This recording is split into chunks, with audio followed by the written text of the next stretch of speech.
तो वृषभ लगन के चार्ट में हम चर्चा कर रहे थे गुरु और शनि के कंजक्शन के लिए, और इस वीडियो में आपके नवम भाव के लिए अब विचार करेंगे। अब तक हम अष्टम भाव तक के लिए चर्चा कर चुके हैं। नवम भाव में जब हम आते हैं तो यहाँ पर गुरु नीच की स्थिति में होंगे जबकि शनि साथ होंगे, तो गुरु का नीच भंग होगा और शनि अपनी इस राशि में होंगे, अपनी मकर राशि में। और मकर का शनि आपको ऑलरेडी पता है कि थोड़ा ज़्यादा मेहनत मांगता है, थोड़ा ज़्यादा हार्डवर्क करवाता है हमेशा, और बहुत ही ज़्यादा शालीन तरीके से, सीधे तरीके से शनि यहाँ पर कहीं ना कहीं आपको प्रभाव दिखाता है। ऐसा शनि वास्तव में भाग्य से कुछ आपको ज़्यादा नहीं दिलाने वाला, आपको अपने भाग्य का निर्माण अपने हार्डवर्क से ही करना होगा।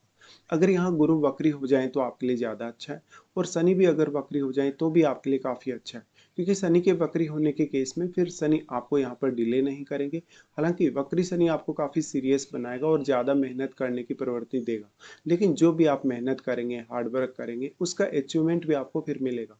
शनि आपके चार्ट में 10वें घर के लॉर्ड हो जाने के कारण यहाँ पर कैरियर के दृष्टिकोण से बहुत ही महत्वपूर्ण हो जाएंगे, जबकि बृहस्पति आपके अष्टमेश और आपके 11वें घर के लॉर्ड है, इसलिए बृहस्पति की भी इंपॉर्टेंस यहाँ कम नहीं है। ऐसे में उच्च शिक्षा आपकी बहुत अच्छी हो सकती है। शुरुआती एजुकेशन में हालांकि आपको कुछ दिक्कतें हो सकती हैं।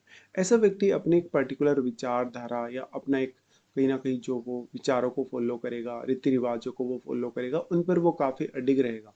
ऐसा जब तक थोड़ा थोड़ा जिद्दी भी हो सकता है कभी कभी अपनी बातें दूसरों को मनवाने के लिए। हालांकि व्यक्ति ज्ञानी काफ़ी ज़्यादा होगा, लेकिन हो सकता है कि अपने ज्ञान का पूर्ण रूप से वो प्रयोग ना कर पाए। शनि अब कितना ज़्यादा प्रभाव यहाँ डाल पा रहे हैं, या शनि कितने ज़्यादा स्ट्रांग है, क्योंकि अपनी स्वराशि में है, और स्वराशि में स्थित प्लैनेट एक एग्जॉल्टेड प्लैनेट की तुलना में भी कहीं ना कहीं ज़्यादा महत्वपूर्ण माना जाता है या ज़्यादा स्ट्रांग माना जाता है। इसलिए शनि का यहाँ पर कितना ज़्यादा बल है वो आपको देखना पड़ेगा, और बृहस्पति का भी यहाँ पर आपको कितना ज़्यादा प्रभाव है। बट बृहस्पति जैसा शुभ ग्रह है, तो बृहस्पति शुभ ग्रह होने के कारण आपको ज़्यादा नुकसान यहाँ नहीं करेंगे, हालांकि शुभ ग्रह हैं, और अगर शुभ ग्रह नीच के हो जाते हैं तो कुछ हद तक इनकी शुभता में कमी आ सकती है। बट अगर वक्री हो गए तो फिर ये न्यूट्रल हो जाएंगे। अब गुरु शनि के संबंध की भी अगर बात करें तो इनका आपस में न्यूट्रल संबंध ही है, तो आपको इनके दोनों के साथ बैठने से वैसे डायरेक्ट कोई नुकसान नहीं होगा। अगर हम गुरु की बात करें तो गुरु अष्टमेश होने के कारण वो आपको हायर स्टडीज़ में काफ़ी मदद कर सकते हैं, रिसर्च वगैरह में काफ़ी मदद कर सकते हैं, उच्च अध्ययन में मदद कर सकते हैं। लेकिन कभी कभी आपको ऐसा लगेगा कि आप काफ़ी हार्ड वर्क कर रहे हैं फालतू में ही, और आपको उसका रिजल्ट पूरा पूरा नहीं मिल पा रहा है।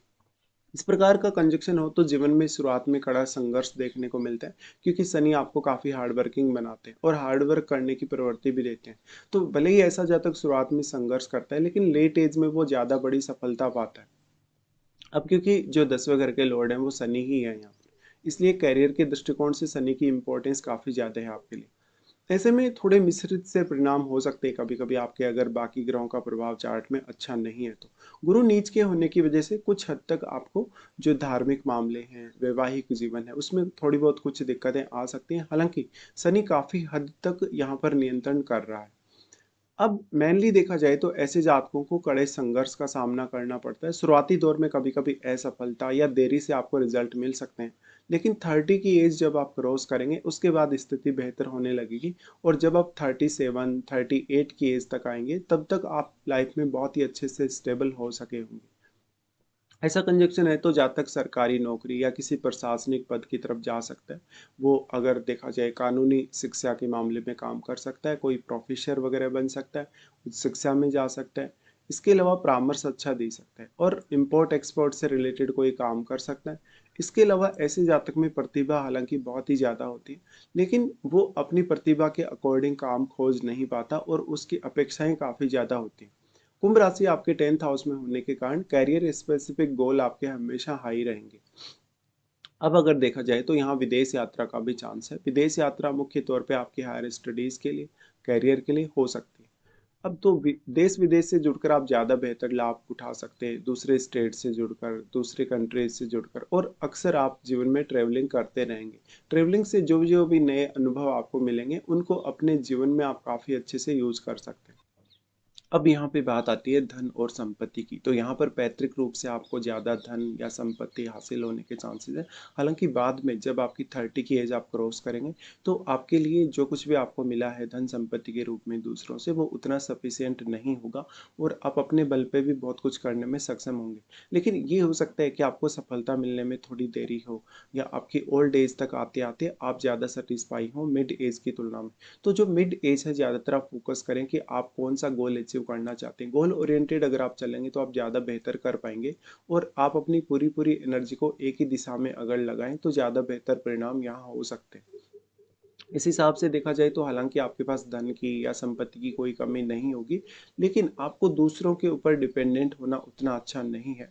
पैतृक संपत्ति या काफ़ी सारे स्थिर स्रोतों से आपको इनकम होने के चांसेस हैं। इसके साथ साथ इन्वेस्टमेंट पर भी आपको विशेष ध्यान देना चाहिए, क्योंकि अष्टमेश यहाँ पे बृहस्पति, तो बृहस्पति का नीच का हो जाना आपके लिए कहीं ना कहीं, जो भी आप कोई भी विकल्प चुनेंगे अपने लिए, हो सकता है शुरुआत में उससे आपको लाभ ना हो। अब शनि का जितना ज़्यादा स्ट्रॉन्ग प्रभाव होगा, उतना ही ज़्यादा आपके कार्यों में डिले होगा, आपको जो रिजल्ट मिलेगा उसमें डिले होगा। तो यहाँ ये कंजक्शन थोड़ा थोड़ा आपको कभी कभी फ्रस्ट्रेट कर सकता है। अब जो यहाँ पर मेनली देखा जाए गुरु के प्रभाव को, तो गुरु अष्टमेश और लाभेश होकर नीच के हैं, इसलिए कभी कभी धन का जो आगमन है वो काफ़ी स्लो रहे या काफ़ी रुक कर रहे, जिसके लिए आपको स्वयं प्रयास करना ज़्यादा रहेगा। इस हिसाब से कभी कभी कुछ खर्चे भी आ सकते हैं, और शनि की जो स्थिति है वो हालांकि आपको वित्तीय रूप से थोड़ी स्टेबिलिटी देने की कोशिश करेगी, क्योंकि शनि की दृष्टि यहाँ भी है 11वें घर पे। अब अगर देखा जाए मेनली इस प्रकार का कंजक्शन होने से मैरिड लाइफ पर आपका विशेष तौर पे फोकस होना चाहिए, क्योंकि वैचारिक मतभेद या कुछ हद तक भ्रम सामने आ सकते हैं। ईगो की भी काफ़ी ज़्यादा संभावना है कि एक दूसरे के साथ कहीं ना कहीं आपको ईगो प्रॉब्लम्स आ रही। अब यहाँ पे जीवन साथी थोड़ा सख्त हो सकता है, कभी कभी बहुत ही ज़्यादा गंभीर हो सकता है। इस हिसाब से आपको जितना आप धैर्य रखेंगे, उतना ही ज़्यादा अपनी लाइफ में आने वाली प्रॉब्लम्स को सोल्व कर पाएंगे और अच्छे से हैंडल कर पाएंगे। हालांकि उम्र बढ़ने के साथ साथ आप जीवन में ज़्यादा स्टेबिलिटी देखेंगे, रिश्तों में भी काफ़ी अच्छी स्टेबिलिटी और समझ देखेंगे। अगर हम दृष्टि संबंध के हिसाब से विचार करें, तो वैसे तो यहाँ पर शनि एक कारक ग्रह के तौर पे है, और शनि सबसे पहले दृष्टि डाल रहे हैं 11वें घर पे। ऐसा शनि अगर वक्री ना हो तो शनि काफ़ी डिले कर सकते हैं शुरुआत में अर्निंग में, और आपकी अपेक्षाएं भी हो सकता है उस वे में पूरी ना हो पाए जिस वे में आप चाहते हैं। शनि की यहाँ दृष्टि होने से शुरुआती फेज आपका काफ़ी कठिन रहेगा, जहाँ पर हो सकता है कि बहुत लोग आपके फ्रेंड सर्कल में नहीं है, या जो भी फ्रेंड सर्कल में है वो आपको सपोर्ट नहीं कर पा रहे, या उनसे आपको कोई विशेष लाभ नहीं मिल पा रहा। शनि की दृष्टि का यहाँ आना, अगर बृहस्पति आपका वक्री नहीं है, तो थोड़ा और जटिल बना देता है यहाँ पे। ऐसे में शुरुआती फेज आपका काफ़ी कठिन रहेगा, जिसमें आपकी जो अपेक्षाएं रहेंगी, इच्छाएं रहेंगी, वो काफ़ी लंबे समय तक अधूरी रहेंगी। शनि की दृष्टि यहाँ आ जाने की वजह से आपका जो मान सम्मान होगा, आपकी जो पॉपुलैरिटी होगी, वो वास्तव में आपकी योग्यता या आपकी एजुकेशन की वजह से ज़्यादा होगी। फिर यहाँ बैठे हुए प्लैनेट को देखिए, 11वें घर में यदि कोई प्लैनेट बैठा है, तो वो ही आपको सबसे ज़्यादा अब सपोर्ट कर सकता है। शनि की दृष्टि फिर आ जाती है थर्ड हाउस पे। थर्ड हाउस पे बेसिकली शनि की दृष्टि है, तो मानसिक तौर पे, कम्युनिकेशन के तौर पे शनि आपको ज़्यादा मजबूत बनाता है, आपको हमेशा हार्ड वर्क करने की प्रवृत्ति देता है, इधर उधर की काफ़ी ट्रेवलिंग या यात्राएं दे सकता है। साथ ही साथ रिश्तों को लेके ऐसा शनि काफ़ी ज़्यादा गंभीरता देता है, या एक सन की प्रवृत्ति देता है कभी कभी। तो भाइयों के साथ, रिलेटिव्स के साथ, पड़ोसियों के साथ थोड़े रिलेशन कभी कभी थोड़े टाइट रह सकते हैं। शनि का यहाँ प्रभाव का होना हमेशा आपको हार्डवर्क करने के लिए प्रवृत्ति देगा, हमेशा आपको सही दिशा में शनि लेकर जाएगा। भले ही थोड़ा डिले हो, लेकिन आपका काम फिर भी बनेगा हार्डवर्क करने पे। तो यहाँ पर शॉर्टकट में कुछ भी हासिल होने वाला नहीं है आपको। अब शनि यहाँ बैठे प्लैनेट को भी प्रभावित करेंगे। तो यहाँ बैठा प्लैनेट जो होगा, वास्तव में वो किस प्रकार का ग्रह है, वो शनि के साथ कैसा रिलेशन रखता है, ये सब आपको देखने की आवश्यकता है। इसके साथ साथ शनि की फिर दृष्टि आ जाती है छठे घर में। छठे घर पे शनि दृष्टि डालें तो वैसे तो यहाँ और भी ज़्यादा हार्डवर्क को बढ़ा देते हैं आपके लिए, क्योंकि तीसरा घर भी यहाँ कनेक्ट हो रहा है। तो अब आप में हार्डवर्क करने की जो पूरी पूरी क्षमता है, उसको शनि यहाँ विकसित करेंगे आप में। और ऐसा शनि है तो बेसिकली रूटीन लाइफ और अपने करियर पे मेजर फोकस आपका होना चाहिए, क्योंकि 10th लॉर्ड भी शनि ही है। छठे घर पे शनि दृष्टि डालें तो शुरुआती फेज तो कठिन होता ही है, काफ़ी ज़्यादा संघर्ष होता है लाइफ में, लेकिन उतना ही ज़्यादा आपको परिपक्व भी बनाएंगे हर प्रकार की समस्या या प्रॉब्लम को झेलने के लिए। तो हमेशा यहाँ कोई भी प्रकार की चुनौती आती है, कोई भी प्रकार की समस्या आती है, कोई कंपटीशन वगैरह फाइट करना रहता है, किसी के साथ कोई विवाद हो गया, बॉस के साथ रिलेशन अच्छे नहीं है, कलीग्स के साथ रिलेशन अच्छे नहीं, उन मामलों में शनि आपको कभी भी मोटिवेशन में कमी नहीं आने देगा, या आत्मविश्वास को कम नहीं होने देगा। तो ऐसा शनि कुछ हद तक ये बोल सकते हैं कि शत्रुओं को दूर करेगा, और आपकी लाइफ में हर प्रकार के चैलेंज को झेलने में आपको सक्षम बनाएगा। फिर यहाँ छठे घर में बैठे प्लैनेट को विचार करिए। छठे घर में बैठा प्लैनेट आपको काफ़ी मदद कर सकता है। अगर छठे घर में बैठा प्लैनेट एक क्रूर ग्रह है, अगर शुक्र भी कुछ हद तक काफ़ी मजबूत स्थिति में चार्ट में, तो फिर आपको मदद अवश्य मिल सकती है। शनि की यहाँ दृष्टि होने से बेसिकली आप अपने रूटीन लाइफ में थोड़े से कहीं ना कहीं ज़्यादा पंक्चुअल हो जाएंगे। आप अपने कामों पर ज़्यादा फोकस्ड हो जाएंगे, जिसकी वजह से आपके लिए सफलता मिलना लगभग निश्चित हो जाएगा। तो हार्डवर्क पर ही अब सब कुछ डिपेंड है आपके। फिर बृहस्पति की दृष्टियों के अकॉर्डिंग देखेंगे यहाँ पर, तो बृहस्पति यहाँ सबसे पहले तो क्योंकि वो अष्टमेश है और 11वें घर के लॉर्ड, इसलिए बृहस्पति सबसे पहले जो दृष्टि डाल रहे हैं वो लगन पर डाल रहे हैं। लगन पर दृष्टि डालने से बृहस्पति आपको काफ़ी शालीन और बहुत ही ज़्यादा सीधा साधा व्यक्ति के तौर पे दिखाते हैं, काफ़ी ज़्यादा विवेकशील बुद्धिमान व्यक्ति के तौर पे दिखाते हैं। लेकिन बृहस्पति वक्री होकर अगर ऐसी दृष्टि डाल दें तो ये ज़्यादा बेहतर है कहीं ना कहीं सामान्य दृष्टि की तुलना में, क्योंकि वक्री होने से जो गुरु का जो नीच का प्रभाव है वो कम हो जाएगा, बिल्कुल बैलेंस में गुरु आ जाएंगे और न्यूट्रल हो जाएंगे। गुरु का यहाँ प्रभाव होने से लगन में बैठा हुआ प्लैनेट भी गुरु से अवश्य प्रभावित होगा, उस ग्रह के रिजल्ट भी प्रभावित होंगे। वो ग्रह अब आपके फेवर में काम कर सकता है।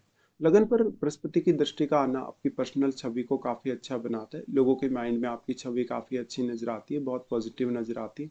आप दूसरों को ज़्यादा अच्छे से इंस्पायर कर सकते हैं। यहाँ पे फिर थर्ड हाउस पे तो दोनों ही प्लैनेट की दृष्टि आ रही है, तो दोनों यहाँ आपको काफ़ी ज़्यादा बैलेंस करने का कार्य करेंगे, आपके कम्युनिकेशन के तौर पे, आपके हार्ड वर्क के तौर पे, और आप जो जो भी लाइफ में रिस्क लेना चाहें वो काफ़ी सोच समझ कर लेंगे। ऐसे में किसी भी प्रकार का कार्य करने के लिए आप कितनी भी बड़ी लाइफ में रिस्क उठा सकते हैं। लेकिन उसके लिए चंद्रमा को देखिए, क्योंकि चंद्रमा थर्ड हाउस के लॉर्ड हैं और थर्ड हाउस में बैठे हुए प्लैनेट पे भी विचार करना बनता है। फिर अगर देखा जाएगा तो बृहस्पति का यहाँ से अगर दृष्टि संबंध के हिसाब से देखें तो पंचम पर दृष्टि आ जाती है। अब जब शनि के साथ बृहस्पति बैठे हैं और खुद नीच की स्थिति में बैठे हैं तो संतान के लिए उतने ज़्यादा सपोर्ट बृहस्पति नहीं कर पाएंगे अगर वक्री नहीं है तो। ऐसे केस में आपको स्वयं ही पंचम भाव पर विचार करना होगा कि आपका बुध कितना अच्छा प्लेस्ड है, आपका यहाँ पे कोई प्लैनेट बैठा है या नहीं। तो बृहस्पति तब आपको ज़्यादा मदद कर सकते हैं जब इन्हीं का कोई मित्र ग्रह यहाँ बैठा हो, जैसे कि सूर्य बैठा हो, इवन मंगल बैठा हो तब। हालांकि बृहस्पति यहाँ कुछ भी आपको नुकसान तो नहीं करेंगे, पर कभी कभी अपनी योजना बनाने, कभी कभी कुछ सोचने विचार करने में आपको थोड़ा डिले हो सकता है या थोड़ी देरी हो सकती है। समय के साथ साथ हालांकि आप में बहुत ज़्यादा अच्छी मैच्योरिटी आ जाएगी। मैच्योरिटी आने की वजह से आपको उतनी प्रॉब्लम भी नहीं होगी समय बीतने के साथ साथ। अब यहाँ पे सबसे बड़ा फिर रोल आ जाता है इनकी महादशा का, क्योंकि देखिए गुरु और शनि दोनों एक दूसरे के आगे पीछे रहते हैं दशा के अकॉर्डिंग। तो गुरु के बाद ही आपकी शनि की दशा भी रहती है। अब हो सकता है कि किसी का जन्म ही अगर शनि की दशा में हुआ तो उसको तो गुरु की दशा नहीं होगी, या फिर ऐसा हो सकता है कि कभी कभी बहुत लेट एज में आपको गुरु और शनि की महादशा आती है। तो लेट एज में ये दशा अगर आती है आपको दोनों में से किसी की भी, तो वो फेम अच्छा दे सकती है, रेपुटेशन अच्छे से बढ़ा सकती है, आपको आध्यात्मिक प्रवृत्ति दे सकती है, इवन आपको पूजा पाठ में ध्यान साधना में रुचि काफ़ी दे सकती है, और लोगों के नज़र में आपकी छवि को काफ़ी बेहतर बनाता है। अब गुरु और शनि तो इस प्रकार की स्थिति में है, लेकिन मान लो आपका शुक्र बहुत अच्छी स्थिति में चार्ट में है, या लगन में बैठे प्लैनेट या सप्तम में बैठे प्लैनेट को अवश्य ही विचार करिए। स्त्रियों के केस में क्योंकि गुरु उनके हस्बैंड को रिप्रेजेंट करते हैं, इसलिए स्त्रियों के केस में ये देखने को मिलेगा कि आपका जो पार्टनर है वो बहुत ही ज़्यादा जिद्दी और काफ़ी ज़्यादा डोमिनेटिंग हो सकता है। हालांकि गुरु और शनि का कंजक्शन फिर भी आपकी लाइफ को बहुत ही अच्छे से बैलेंस में लाता है। इनकी अगर आपको महादशा हो तो हो सकता है महादशा में आपकी अपेक्षाओं के अनुसार रिजल्ट ना रहे हो, या आपने जो भी हायर गोल पाने लाइफ में, हायर जो अचीवमेंट्स पाने, उनमें आपको काफ़ी डिले हुआ हो, देरी हुई, तो निश्चित तौर पे ये कहा जा सकता है कि आप थोड़े लेट से ही भले ही सक्सेसफुल होंगे लाइफ में, लेकिन आपके पास काफ़ी सारे अनुभव ऐसा कंजक्शन आपको देकर जाएगा लाइफ में।